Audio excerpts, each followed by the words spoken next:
bringing the people behind our food to life.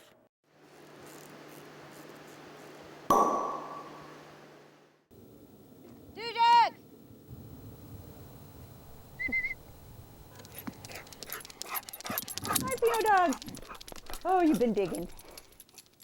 My name's Lynn Penner-Ash, and I'm winemaker and owner, along with my husband Ron. We created our own brand, Penner-Ash Wine Cellars, in 1998. And in 2002, we formed a partnership with Chris and Tyann Dussin. It's winter here. We're in the Wapato Valley, which is part of the Chehalem Valley in the North Willamette Valley of Oregon. And we're just out here looking at our different vineyard sites, surveying them to see what kind of damage we might have experienced from the most recent rains. So that's our erosion issue right here. And we put a drain in, but it's obvious we thought we were capturing where most of the water drains, but we need to lower this and maybe put a little channel or curtain drain, something to direct it more into the drain itself. It's just learning your vineyard. It takes a couple of years to figure out where the water travels and then take care of it. And that's kind of what we're going to be doing here in the next week when we can start getting in here and digging again. I think people think we just sit around the fire and drink wine all day long, but honestly, January, February, the winter months, there's a lot going on. You know, that's a lot of long days of just cleaning equipment and putting it away. I am Ron Penner-Ash, and this is a second career for me. Good. I love what I do, and I love the idea that we're building this brand. One of the things I do enjoy about being in the cellar is it's very task-oriented. So you've got to organize yourself, and you go from one task to the other.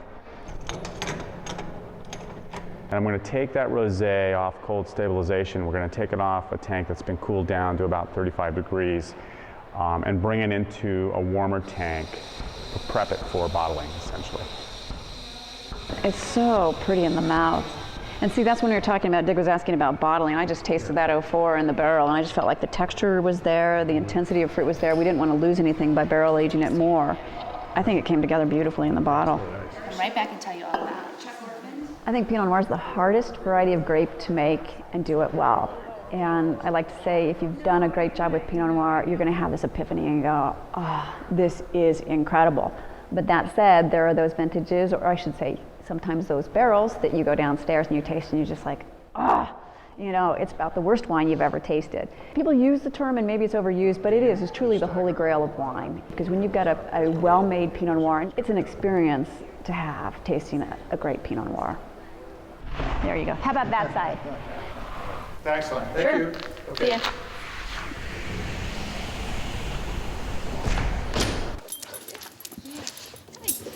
I love coming out to the winery. I look forward to going down and checking on your kids as such, checking on the wines downstairs, because wines are a living thing and they evolve constantly and they won't be the same from day to day.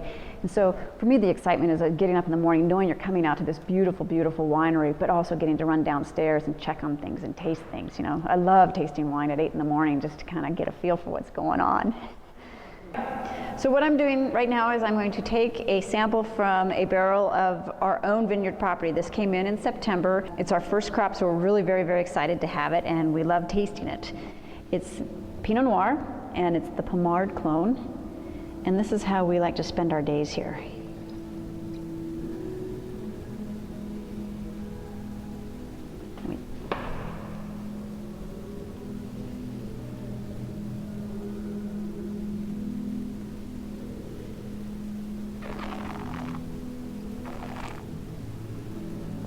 Normally I would spit this out. It's too good to spit out.